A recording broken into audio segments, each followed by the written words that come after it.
Mirëdita, përshëndetje. Ja ku jemi, edhe me njësinë e rrahimësimore, nga janë dhe matematikës për klasën e ranë 9. Më thotë, ne fillojnë me grafiket e funksionet lineare. Për të gjetur grafiket e funksionet lineare, më së pari do të kemi koeficientin e ndërtimit apo pjatësisë të drejtës përcaktojmë si është e plotësuar ajo drejtës. Drejtësa mund të ketë koeficient ndërtimi pozitiv, negativ, null të koeficientin e drejtimit. Koeficienti i drejtimit pozitiv është japi këtu, e kemi null të koeficientin është i drejtë dhe koeficienti negativ. Koeficienti i distancës vertikale dhe horizontale. Do thotë koeficienti i drejtimit pa i distancën horizontale dhe vertikale.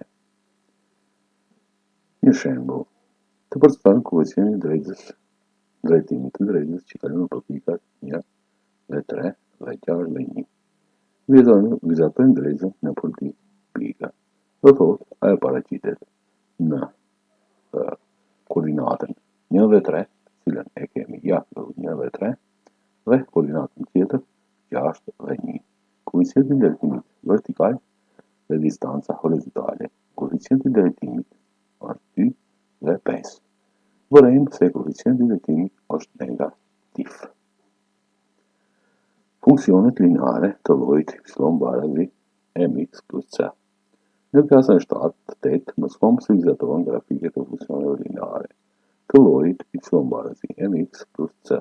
Për shembull, për zatimin e grafikut e y barazi me dx plus 1, ndërtojmë tabelën e vlerave e shënojmë pikat në sistemin koordinativ dhe pastaj i bashkojmë në drejtët.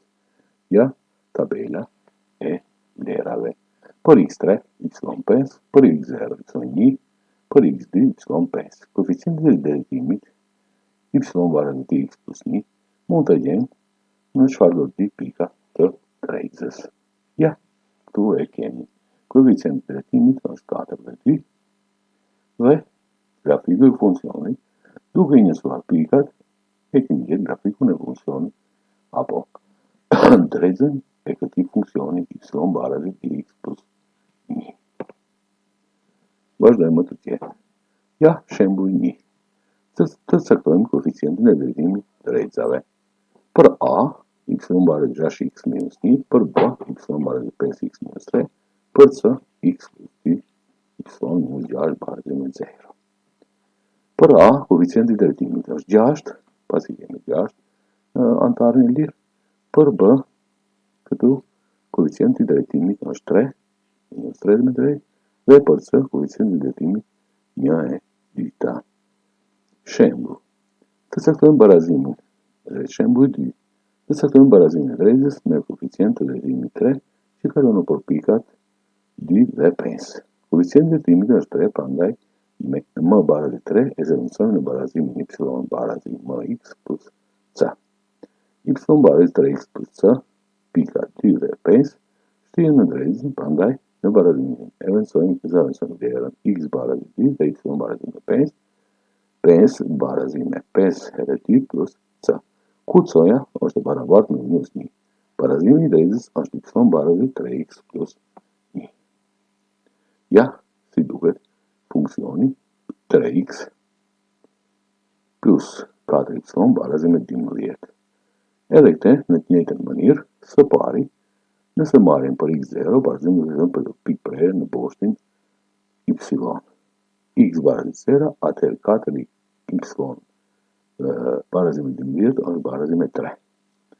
Kuptojmë se grafiku e pret boshtin në pikën 3. Ja ku e kemi pikën 3. Në boshtin y e pret në pikën 3. Nëse marrim y barazi me 0, thot y0, këtu, atëherë barazim do të fitojmë në pikëprerjen e boshtit x. Y barazi me 0, atëherë do të kemi pikëprerjen 4, janë në tabelë 4. Do thot pikëprerja e këtij grafiku është 3 dhe 4, i pret boshtit x dhe boshtit y në pikën 3 dhe në pikën 4. Me këte e mbarojmë. Detyra shtëpie në faqen 170 lettere një, A, B, C dhe C, dhe detira 2, detira A, B, C dhe C. Ju faleminderit dhe miru pafshim.